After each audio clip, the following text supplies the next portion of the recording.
जैसा कि पीछे ए का तरीका हम बतला चुके थे, अब बी का तरीका बतलाएंगे कि बी किस तरह बनाना है।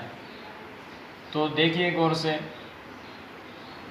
इस तरह हम लकीर को नीचे ले जाकर गोल दायरा बना देंगे।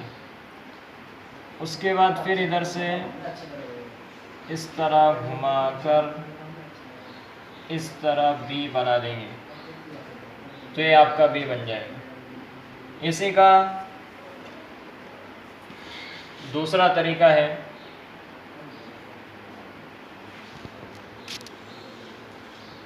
ये सिंपल सा तरीका है बी का, और ये जो है तो फैंसी तरीका है, फैंसी तरीका बोलेंगे इसको। इस तरह घुमाकर इस तरह बी बना सकते हैं आप।